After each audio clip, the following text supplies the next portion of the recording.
Greetings and salutations, everyone. My name is Jayden Reed, and welcome to my YouTube channel. Today, I'm going to be talking about my Week 6 wide receiver rankings for the 2024 fantasy football season. Over the course of today's episode, we're going to begin by talking about matchups, giving you guys a perspective as to which defenses are allowing the most fantasy points per game to opposing wide receivers so that we can identify the most advantageous matchups going into the given week. After which, I'll transition into talking about my top 40 wide receiver rankings. I'll share with you guys my thought process and opinions on each individual player, while of course presenting statistics in order to justify their overall rankings. If you guys are looking for my thoughts on a specific player, you can travel down to the description of the video. Down there, we have timestamps. While you're down there, if you have not yet already, help us get closer to achieving 90,000 subscribers. I cannot thank you guys enough for all the support. We're making daily fantasy football content in order to help you capture a championship, and of course, live streaming every day.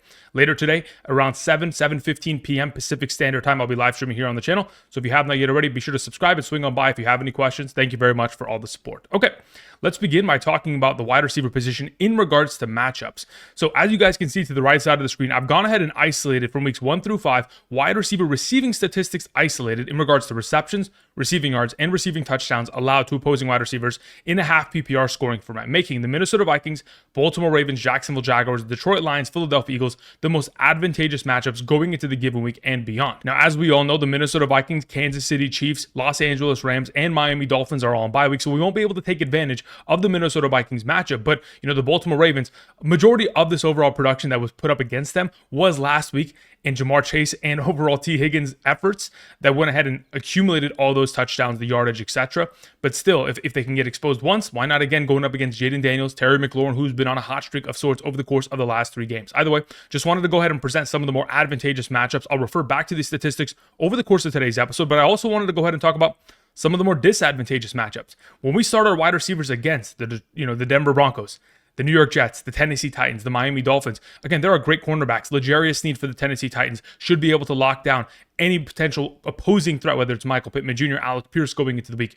The New York Jets with Sauce Gardner taking on the Buffalo Bills. They don't really have a receiving core that we can rely upon. Shakir's already injured, so that's going to be very easy. And then for the Denver Broncos, again, locking down Josh Palmer, Quentin Johnson won't be that difficult, but I think Ladd McConkey of all the receivers has an opportunity specifically against the nickel cornerback of the Denver Broncos, which we'll talk about in just a couple moments. Outside of that, these are the matchups. Do with them what you will, but let's go ahead and transition into talking about my top 40 wide receiver rankings. Like I mentioned, if you guys are looking for a specific player, there are timestamps down in the description. While you're down there, if you have not yet already, be sure to check out Underdog at this current moment in time. If you sign up using code Andrew and make a first-time deposit minimum of $10, not only are you going to be able to get my rankings every single Sunday morning for the remainder of the season, these rankings being by position, by tier, quarterback, running back, wide receiver, tight end, kicker, defense, flex, half PPR, full PPR, but you'll be able to take advantage of the first-time deposit offer and, of course, be able to draft some teams, put together some pick'em entries, and potentially tail some picks for the upcoming weeks. Again, for those of you who are wondering if you're eligible, check out the map to the right side of the screen to determine your eligibility. If, in fact, you are not eligible by your location or you've used the code in the past,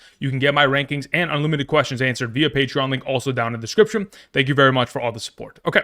Let's get into talking about my top 40 wide receiver rankings. We begin with the automatic starts. Ja'Marr Chase as our number 1 is a no-brainer, coming off of an incredible performance of 10 catches for 193 and 2 touchdowns, 36 plus fantasy points in a half PPR scoring format. In fact, over the course of the last 3 games, from weeks 3 through 5, Ja'Marr Chase has been averaging 26.37 fantasy points per game in a half PPR, having scored 5 touchdowns in the last 3 games alone. This offense is in a situation where they're continuing to score, but their defense cannot stop a soul. Therefore, it is giving Ja'Marr Chase and Joe Burrow more and more opportunities to continue to air it out. This upcoming week, they take on the Giants, which again, their biggest weakness is their secondary, and Ja'Marr Chase will be able to expose that. But don't forget, the Cincinnati Bengals are 1-4. Their backs are against the wall, and they're going to be in a situation where they're going to have to air it out and light up that New York Giants defense if they want to win, considering how badly their defense has played. Number 2, we have CeeDee Lamb. I understand that CeeDee Lamb has had himself a couple rocky weeks here, but the squeaky wheel gets the oil. And going into this upcoming week, I'm anticipating double-digit targets and a lot of opportunity, especially considering they take on the Detroit Lions, an NFC division rival. Again, this is a matchup in which course, CeeDee Lamb should be able to find himself a lot of success. The Detroit Lions thus far this season, the 4th best matchup at the wide receiver position, allowing 36.08 fantasy points per game on average. Last season in week 17 against this defense, was able to get himself 17 targets, 13 receptions, 227 receiving yards, and a receiving touchdown for 33.7 fantasy points. This is going to be a game in which the Detroit Lions should be leading for the vast majority of the contest. It's expected to be the highest scoring game based on Vegas's overall total, and CeeDee Lamb should be implicated for a high fantasy point total by the end of the given week.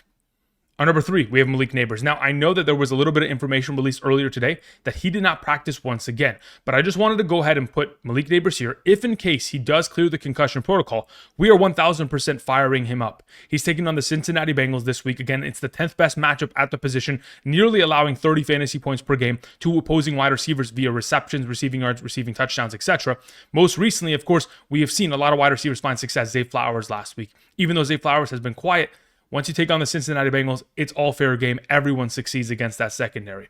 But Malik Nabers is a stud. Over the course of the last 3 games he has participated in, the guy is literally averaging 15 targets per game, 10 receptions per game, 107 receiving yards, and a receiving touchdown per game, 21.7 fantasy points per game and a half PPR. He's an automatic start if he's available. And the fact that he's been absent due to the injury, in his absence, Darius Slayton came down with 8 catches, 122 and a touchdown, leads me to believe that regardless of who you have as the wide receiver one of this team, they're going to get opportunity and they're going to succeed. So if Malik Nabers is fired up and not in the concussion protocol, he's in our lineup. Number 4, we have Amon-Ra St. Brown. Listen, to begin the season, Amon-Ra St. Brown had a lackluster performance in week 1, but over the course of the last 3 games, 17 plus fantasy points in each of those 3 contests.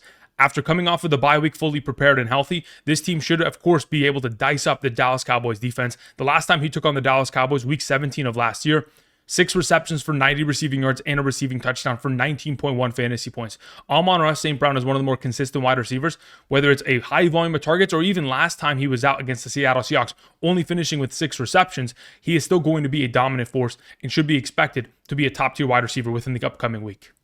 The final wide receiver in this conversation is Drake London. A couple days ago, somebody had asked me, I think it was after the Thursday night performance of Drake London, in which he put up, 27 fantasy points, a $154 on 12 receptions, incredible numbers. Those kind of numbers were all career highs. We're talking about career highs in terms of total targets and receptions within that overall game. And going forward, he's continuing to get more and more targets every single game over the course of the season. So going against the Carolina Panthers should be an easy matchup based on the fact that the Panthers are allowing the 11th most fantasy points per game to opposing wide receivers, nearly 29 points per game, and the fact that it's Kirktober. Over the course of the last couple seasons, 2020 to 2024, when we talk about Kirk Cousins in the month of October, he is averaging 272 passing yards per game and 1.82 passing touchdowns per game. There should be a high ceiling of production for Drake London, whose relationship is only continuing to build, greater and greater success thus far this season with Kirk Cousins. Number 6, we have A.J. Brown. Listen, this should be the first week that he's played since week 1. And coming off of the bye week, having this many weeks off of rest, should be fully healthy and ready to go. That's 5 weeks that he hasn't participated in. Therefore, this hamstring injury should be behind him, and taking on the Cleveland Browns, which we have seen many of other wide receivers find success against. Again, Terry McLaurin, 112 receiving yards. Nabers, 78 receiving yards and 2 touchdowns. BTJ with 94 receiving yards. There is a lot of potential upside for A.J. Brown coming off of the injury, still going to be at a full healthy rate. Obviously, the Philadelphia Eagles needed this bye week. They're lucky to have gotten it this early because they're getting back, DeVonta Smith in the concussion protocol. Lane Johnson was a little bit banged up. Even members of their defense were banged up. But when you take on the Cleveland Browns, this is going to be a positive game script, and we're anticipating a lot of success for the auto start of A.J. Brown. Number 7, we have Jayden Reed. Look, Jayden Reed, over the course of the last 3 games that he has played with Jordan Love, throughout this regular season, he has gotten himself 95 or more yards in every single one of those games. And as long as he continues to get himself an ample share of opportunity, whether that is, short yardage receiving game, whether it's even the deep yardage receiving game, this, most recent week against the LA Rams, a 53-yard reception, which eventually led to, of course, Josh Jacobs tacking on a rushing touchdown. We can all thank Jayden Reed for those of you who have Josh Jacobs, but then also gets himself rushing utilization. Thus far this season, has himself 8 rushing attempts for 110 rushing yards and a rushing touchdown. So the Green Bay Packers are trying to utilize Jayden Reed in every sort of aspect that they possibly can. Going forward, he's going to continue to be the priority number 1 option of this offense, and I can assure you that Tucker Kraft going into every single week isn't going to be able to score a touchdown. There are going to be opportunities for Jayden Reed down in the red zone. Again, you got to remember late last season, in the final stretch of games in which he really began to take over, the guy had scored 8 touchdowns in 8 games. I expect the touchdown totals to start to tack up, and once it does, certainly going to be in this top 12 conversation for the remainder of the season. Moving on to our number 8, we have Deebo Samuel. Listen, Deebo Samuel taking on the Seattle Seahawks over the course of his career has been a very favorable matchup for him. If we go back to last season, weeks 12 and 14 in which they took on the Seattle Seahawks. In the first game of week 12, 7 receptions, 79 receiving yards, 4 attempts on the ground for 15 and a touchdown, 18.9 fantasy points. Then 2 weeks after, on Thanksgiving Day. Many of us remember that game. Deebo Samuel went off 7 receptions, 149 and a receiving touchdown, and also had himself a rushing touchdown for 30.5 fantasy points. The reason why I've been telling many of you to go out and trade for Deebo Samuel is because he's coming off of, obviously, the injury, 2 lackluster performances, and I'm expecting him to really, take off henceforth based on the matchup. Over the course of the last 2 games, the Seattle Seahawks defense has been struggling. Going into Thursday's matchup, Garrett Wilson is not going to be available, and they've already given up, 14 receptions for 158 and 2 touchdowns to the New York Giants receivers, and the week prior, 11 receptions for 186 receiving yards and 2 receiving touchdowns to the Detroit Lions receivers. I'm expecting Deebo Samuel to find himself an abundance of success within the Thursday night matchup. Number 9, we have Chris Godwin. So every year we have this conversation. Mike Evans against the New Orleans Saints struggles heavily, and therefore Chris Godwin is given far more opportunity because of Mike Evans' overall struggles, and Chris Godwin has himself incredible performances against the Saints. We go back to 2023 against the Saints. 15.4 and 15.6 fantasy points in an offense that wasn't predicated on getting him the ball on a consistent basis. But over the course of the last 4 matchups in which Chris Godwin has had against his division rival, the New Orleans Saints, he has gotten himself over 10 fantasy points in each of those 4 contests, a watermark high of 24 fantasy points, in fact, just a couple seasons back. But either way, in the struggles of Mike Evans, there's more opportunity for Chris Godwin. And considering Alontae Taylor, the primary slot cornerback of the New Orleans Saints, has struggled thus far this season, giving up the 5th most overall targets, receptions, and 7th most receiving yards to opposing slot wide receiver options, Chris Godwin should be in a perfect position to succeed while Mike Evans is struggling on the other side of the field. Number 10, we have Stefon Diggs, the thumbnail of today's episode. Unfortunately, earlier today, we were given confirmation that Nico Collins is going to be heading to the injured reserve. Now, due to his absence, there is going to be far more opportunity for Stefon Diggs to find success within this offense. Not to say that he wasn't already. Again, over the course of the last 3 weeks, he's found himself 28 total targets of opportunity and scored himself a rushing touchdown. The overall yardage counts have been looking good, and going forward, he's going to continue to be a mainstay and even a greater part of this offense. There is a possibility that instead of just utilizing him within the slot position, they could give him opportunities in 12 personnel to play on the outside and have a deep ball threat within the overall offense. Again, he has utilized that overall skill set in the past with the Buffalo Bills, and he certainly is still capable of being able to attack defenses and accomplish a lot of success down the field. I know they take on the New England Patriots this week, and it may not be an easy matchup overall if, in fact, Christian Gonzalez is going to shadow him, whether it's in the slot or out wide. But either way, Stefon Diggs has found success against him in the past, and going into this upcoming week, I'm expecting him to get himself a lot more opportunity than he normally gets, which is only going to elevate his overall potential for fantasy success. Number 11 is DK Metcalf, coming off a lackluster performance, but has an opportunity to get a bounce-back week very quickly on Thursday Night Football, taking on the San Francisco 49ers. Again, the San Francisco 49ers are the 13th best matchup at the position, allowing 27.7 fantasy points per game in that category. Now, of course, DK Metcalf is going to be pulling the number 1 coverage, and of course, going to have himself a more difficult experience than guys like JSN and Tyler Lockett within this offense, but it really only takes one play. DK Metcalf was coming off of a 3-game streak of 100-plus receiving yards. I'm expecting him to get back to a high level of success with the opportunities given. The offense as a whole against the New York Giants just wasn't finding themselves any success at all. I mean, they couldn't even run the ball. That's how badly they were performing as an entire offense. 5 attempts from Kenneth Walker for 19 yards isn't going to suffice. So going into the upcoming matchup, we're going to get a full reset against a division rival. Both these teams coming off of a loss. Hopefully, we're going to get a shootout on Thursday Night Football for a second consecutive week.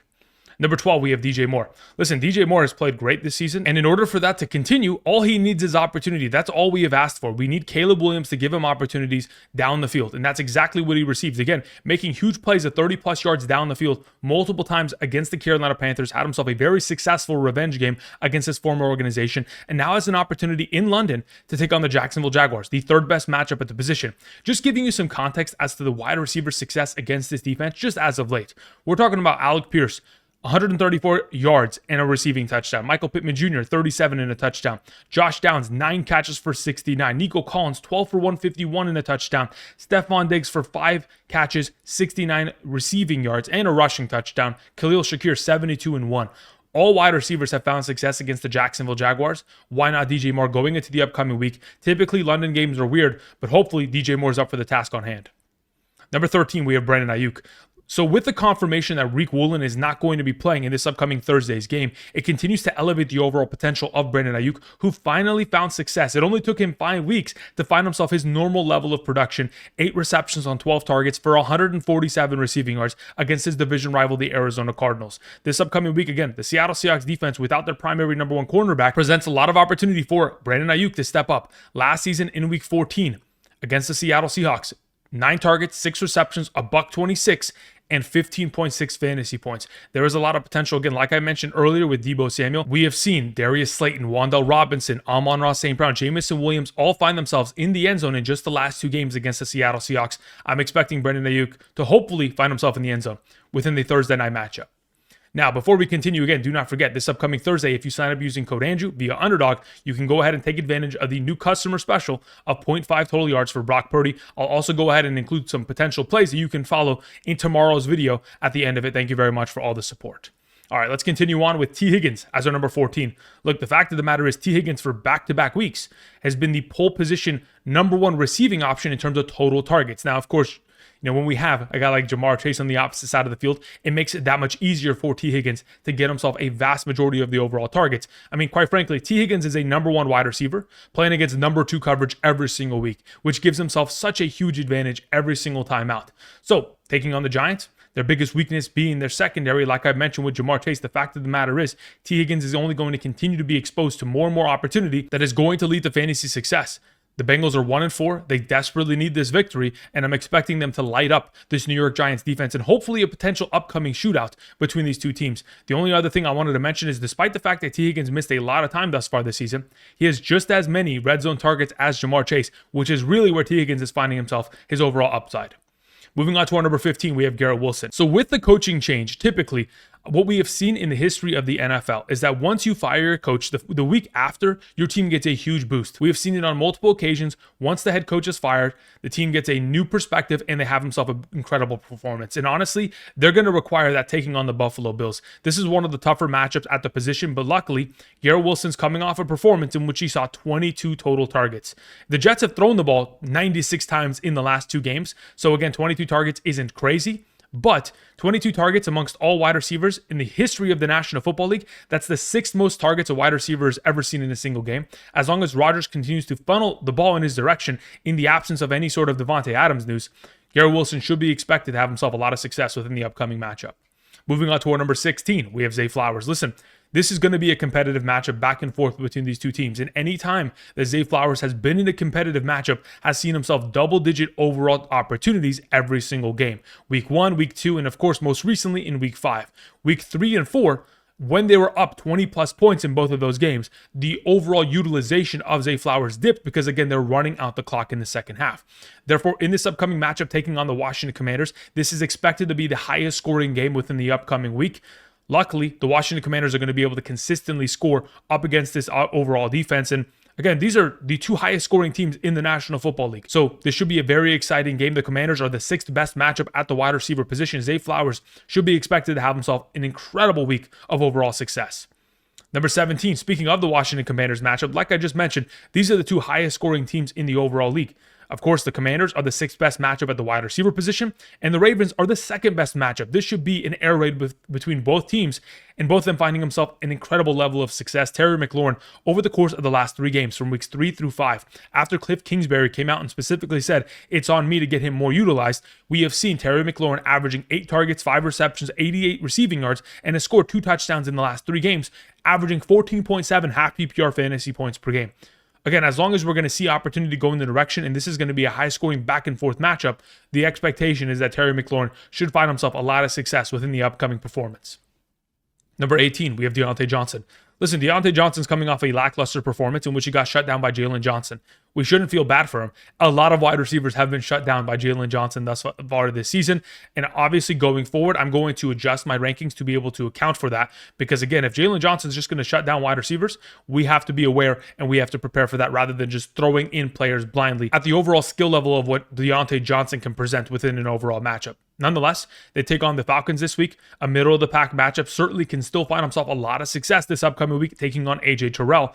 But the fact of the matter is, Diontae Johnson, in weeks 3 and 4, saw himself 27 total targets, was leading the wide receiver position in total overall air yards throughout that span of time. So hopefully we're going to be back into that overall situation with Andy Dalton continuing to air it out against the Atlanta Falcons. This should be a higher scoring event. Hopefully, of course, the Carolina Panthers are going to be in the negative game script and throwing the ball a lot in that second half. Vast majority of those overall targets in the direction of Diontae Johnson, which we know can deliver with those overall opportunities. Number 19, we have DeVonta Smith coming off of the concussion protocol. Again, thus far this season, DeVonta Smith, when he has played, every single game have consisted of 75 or more receiving yards and 7 or more receptions. The opportunity share that he has been granted within the slot position makes him a key prime option to play in this upcoming week. The unfortunate nature is that they do take on the Cleveland Browns, a lot of man coverage, and their slot nickel cornerback has played incredibly well against opposing slot receiving options. Hopefully they scheme open a lot of opportunities for DeVonta Smith, or like a lot of other offenses have done over the course of the season, once you go ahead and blow open a huge lead against the Cleveland Browns, their defense starts to fall apart and they really begin to give up. And that'll open up more opportunities for DeVonta Smith, A.J. Brown in the second half of that game to gash this defense. We've seen other wide receivers find success. I mentioned earlier with the overall comments that I made in regards to A.J. Brown. McLaurin for 112 receiving yards, Nabers for 78 and 2 touchdowns, BTJ with 94 receiving yards against this defense. It's not impossible, and considering this team is finally healthy, they should be in a position to succeed. Moving on to our number 20, we have Tank Dell. Listen, Tank Dell, when given opportunity without Nico Collins in the lineup, we've only ever seen it once. It was last season in Week 10 against the Cincinnati Bengals. In that game, we saw Tank Dell, 14 targets, 6 receptions, 56 and a touchdown. A lot of opportunity within the overall matchup. Now, going up against the New England Patriots, there could be Christian Gonzalez on Stefon Diggs, or it could be matched up against Tank Dell. Time will tell, but either way, the deep ball receiving game is what Nico Collins has been able to take advantage of over the course of this entire season. Now, it's not to say that Tank Dell isn't going to be able to be given those opportunities. Sure, he will be given those opportunities, but is he a good enough wide receiver to take advantage of them? I think that in fact is going to be the case. He's going to be able to ball out, and going up against his defense will be given enough opportunity to find himself fantasy success to put up his best performance of the season thus far. Moving on to our 21, we have Marvin Harrison Jr. Okay, so the only reason I have him this low is because I do believe that Jair Alexander is going to return this week, which isn't going to bode very well for the overall upside of Marvin Harrison, who has been lackluster and without a touchdown, really not a startable option. But that being said, it is the 9th best matchup at the position, taking on the Packers defense. 31.08 fantasy points per game in that overall category against opposing wide receivers. But what we have seen thus far this season from Marvin Harrison is that in tough matchups, he does not succeed. In easy matchups, he finds himself success. And technically, by the overall definition of the category, this is an easy matchup. He has found success against the LA Rams, Detroit Lions, and Washington Commanders, all top 10 matchups in the wide receiver position, along with the Packers. He has struggled against the San Francisco 49ers and, of course, the Buffalo Bills. So therefore, we're anticipating success within the upcoming matchup for Marvin Harrison Jr. Moving on to our 22. Now, like I mentioned earlier, when I talked about the potential for success for Chris Godwin, I did mention that Mike Evans finds himself a lot of struggles against the New Orleans Saints. For those of you who have been around the channel for quite some time, you know we talk about this every single season. In the 2 games in which Mike Evans is going to take on the New Orleans Saints every single year, expect to get burnt, because that is the reality of the situation. Over the course of the last 6 games in which Mike Evans has lined up against Marshawn Lattimore, the number 1 cornerback of the New Orleans Saints, he is averaging 3.7 targets, 2.3 receptions, 38.2 receiving yards, and 0.33 receiving touchdowns per game. Over the course of the last 6 games, he has averaged only 6.98 fantasy points per game against Marshawn Lattimore. It is not something that is out of the norm. This is the regular fact of the matter. Marshawn Lattimore has his number. He is his kryptonite. And if he doesn't get ejected for fighting in the middle of this game, I would be surprised. Mike Evans has an MO that every time he takes on the Saints, he does not find success, and I don't expect him to do so this week. But for those of you who don't believe me, you can leave him at the number 22 spot. It is very difficult to bench him, I understand. But if you have any alternative options, you probably should look in that direction. Number 23, we have Darnell Mooney. Look, Darnell Mooney's played incredibly well thus far this season. 3 out of the 4 last games that he has played, 10 plus fantasy points and a half PPR, averaging 9.25 targets per game, which is an incredible number. Takes on the Carolina Panthers, which is quite literally the 11th best matchup at the position. But not only that, they have given up a boatload of success in the deep ball receiving game. Rashid Shaheed, a 59-yard reception. Quentin Johnston, 29-yard receiving touchdown. Trey Tucker, 54-yard reception. DJ Moore last week with 2 receptions of 30 or more receiving yards.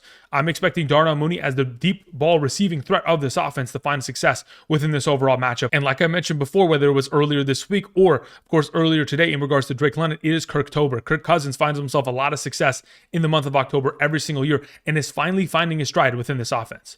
Moving on to our number 24. We have George Pickens. Listen, even though he's coming off of a season low in terms of overall offensive snaps, when the media asked Mike Tomlin as to why they went ahead and lowered his snaps, they said that we wanted him to be more productive in the smaller amount of snaps that he was given. It's not like he wasn't going to get as much opportunity. We were still going to give him opportunity in those snaps. We just wanted him to be at 100% level in those overall opportunities. Either way, going forward, taking on a matchup against the Vegas Raiders, it is the 12th best matchup, nearly 28 fantasy points per game. We have seen Diontae Johnson, a $122 and a touchdown, Flowers, 91 1 and a touchdown. Jerry Jeudy with 72 receiving yards against his defense. George Pickens should find himself a great overall week of production. Now, I don't know who's going to be playing quarterback. I'm assuming it's Justin Fields, but don't be surprised if it ends up being Russell Wilson, considering he did get himself a full participation of practice earlier today. Number 25, we have Brian Thomas Jr. Like I mentioned earlier with Diontae Johnson, we want to be careful with number 1 wide receivers going up against Jalen Johnson and the Chicago Bears. Thus far this season, we have seen Jalen Johnson render Diontae Johnson, Michael Pittman Jr., Calvin Ridley effectiveless. Calvin Ridley, 3 catches for 50. Michael Pittman Jr., 4 for 36. Diontae Johnson, 3 for 23. Now again, taking on quarterbacks like Andy Dalton, Anthony Richardson, Will Levis, they're not the greatest quarterbacks. They cannot exploit the overall matchup against Jalen Johnson.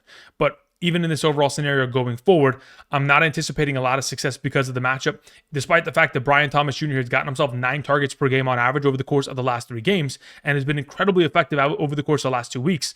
Expect the London game to be weird and expect him to find himself some struggles against the overall matchup. Moving on to our number 26, we have Rashid Shaheed.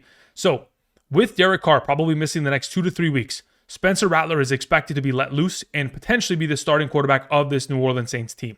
That leads me to believe that this is going to be a negative game script for the entirety of the game. And if in fact that's going to be the case, of course, Rashid Shaheed just needs one singular good deep ball in order to make himself relevant. That's all it requires. I mean, last week, that's exactly what happened.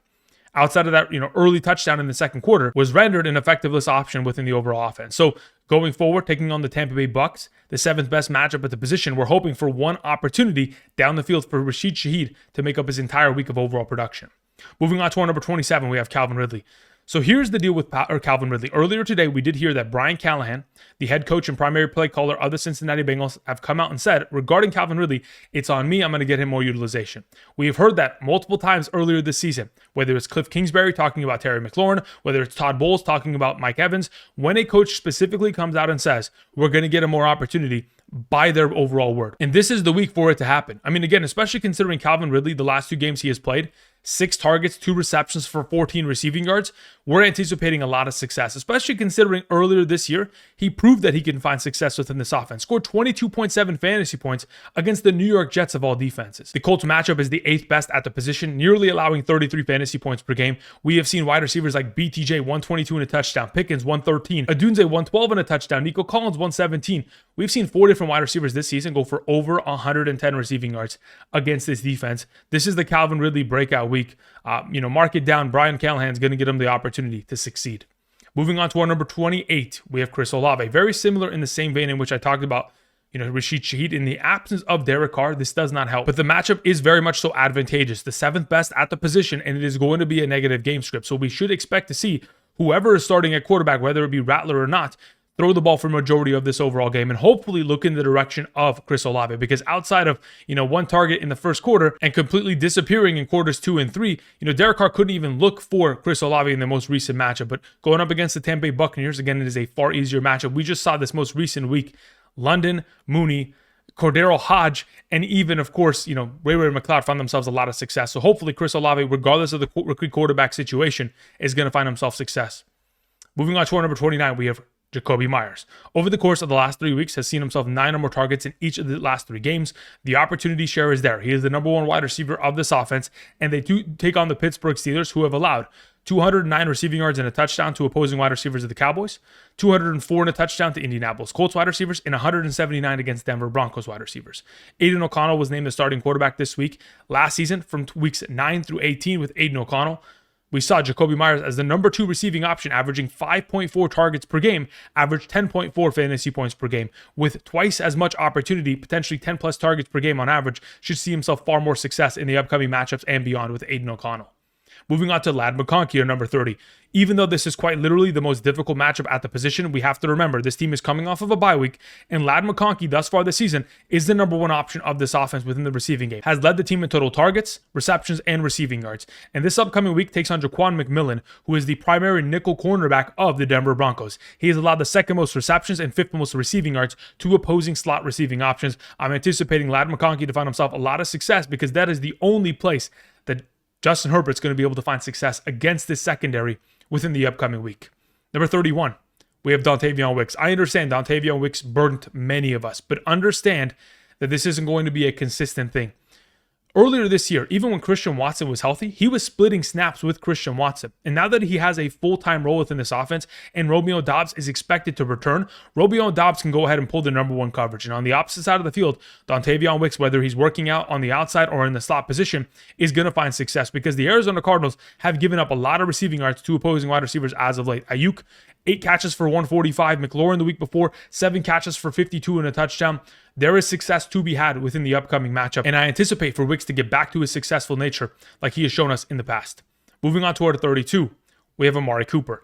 Look, it's a top 5 matchup at the position. 35.13 fantasy points per game. We all know that since last season, the Philadelphia Eagles secondary cannot stop opposing wide receivers. And this is absolutely going to be a negative game script. So as long as we can see some sort of improvement from Deshaun Watson and at least get some overall opportunities in the direction of Amari Cooper who are a little bit more accurate, great, fantastic. He is going to find success. Again, Amari Cooper was number one amongst all receivers last week in terms of total air yards. As long as he is given the opportunity, there is a potential which he could very easily be a top 30 overall wide receiver. Just needs a little bit more improvement from Deshaun Watson within the upcoming week. Number 33, we have Michael Pittman Jr. I am scared of the overall matchup. It is the third toughest at the position. Taking on L'Jarius Sneed is a nightmare in a lot of overall situations, but there's nothing that says that they're still not going to funnel target Michael Pittman Jr. Again, Michael Pittman Jr. coming off of the last 2 weeks of overall performances with Joe Flacco primarily leading to his success, fantastic, but the expectation is that Anthony Richardson should be the starter this upcoming week. The last time we saw Anthony Richardson play with Michael Pittman Jr. in that Week 4 matchup against the Pittsburgh Steelers, within the first 2 drives of the game, we had seen Michael Pittman Jr. get 3 targets, 2 receptions, and 60 receiving yards with Anthony Richardson. So hopefully that opportunity share and the funnel is going to continue in his direction, for if it doesn't, he is going to be a very, very bad play within the upcoming week. Number 34 is Wan'Dale Robinson. The only issue that I have with Wan'Dale Robinson isn't his overall opportunity share because the guy's been given 8 or more targets in 4 of the last 5 games. He has scored over 8.8 fantasy points in every single game this season. Should be relevant for fantasy, but he does take on the Bengals, which is not a difficult matchup. In fact, it's the 10th best matchup, but the slot nickel cornerback of this defense, Mike Hilton, has stopped every slot receiving option every single week. That is the difficult matchup. That is what concerns me. But if, in fact, we have another week here with Malik Nabers out, then I would go ahead and upgrade Wan'Dale Robinson within my overall rankings, alongside of Darius Slayton, of course. Moving on to our number 35, Jaxon Smith-Njigba, another one of these slot receiving options, taking on the 49ers, the 13th best matchup at the position, nearly allowing 28 fantasy points per game. Besides DK Metcalf and Tyler Lockett finding success, of course, Jaxon Smith-Njigba has been relatively successful over the course of the season. There have been ups and downs, but ultimately, as long as he is given the opportunity that is required in a potential negative game script in which he'll be throwing for majority of this game, considering their secondary has not played well, I'm anticipating Jaxon Smith-Njigba to be a solid option within the upcoming matchup. The next player is Jameson Williams as our number 36. He has only had himself 5 targets in the last 2 games, but hopefully after they've gone through this bye week, they have recalibrated and pretty much kind of self-scouted where they need to improve. And getting more opportunities in the direction of Jameson Williams may be one of those overall factors. We're going to have to wait and see whether or not they want to utilize him. Otherwise, he's going to be a boom or bust overall potential play with a deep ball either leading to his overall success and making him a solid start, or for him potentially disappearing within the upcoming matchup. Number 37, we have Khalil Shakir. Now, in the absence of Khalil Shakir, again, nobody stepped up. Curtis Samuel was expected to be the receiving option that would step up in his stead. Absolutely was a ghost within the overall matchup. Now they take on the Jets, the second most difficult matchup at the wide receiver position. Khalil Shakir, over the course of this entire season, has put up over 8 fantasy points every single game, but still didn't practice earlier today. If, in fact, he trends towards not playing this week, not great for Josh Allen, but also, obviously, we wouldn't be able to start Khalil Shakir, and there's really no other pivoting option within the matchup we'd feel comfortable starting.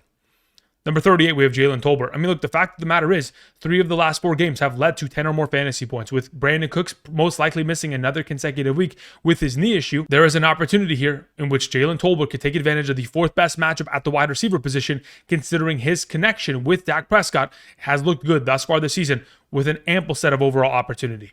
Moving on to our number 39, we have Courtland Sutton. Listen, the Chargers defense has played pretty solid over the course of this year, but in the deep ball receiving game, they have struggled. I mean, Xavier Worthy took advantage of it, back in week 4 prior to the bye week. And I do believe that if, in fact, Bo Nix gives the opportunities to Courtland Sutton, then great. He's going to be in a position to succeed. But there are other deep ball receiving threats, whether it's Franklin or Mims within this offense. So we just have to hope that it goes in the direction of Courtland Sutton, the number one receiving option of this offense. The final option I wanted to mention to close out today's video is Tyler Lockett. Listen, Tyler Lockett continues to find success, even though we don't want him to. We want it to be the JSN DK Metcalf show, but Tyler Lockett every week continues to show out. 75 receiving yards on 4 catches last week, 9.5 fantasy points, someone that we just cannot deny based on his overall value and his overall contributions with the opportunity share that he is given. In a potential negative game script, anticipate for Tyler Lockett to be relevant within the Thursday night matchup, which we are hoping to be a potential shootout between these two division rivals. All right, that's going to cover it for me today. Thank you everybody for watching. If you guys enjoyed today's content, be sure to subscribe. Of course, click the like button down below. Later tonight, I'll be back live streaming on the channel. Tomorrow, we'll come back with tight end and quarterback rankings with, of course, another eventual live stream tomorrow night after the Thursday night football game. But outside of that, thank you everybody for watching. And until next time, I'll see you guys. Peace.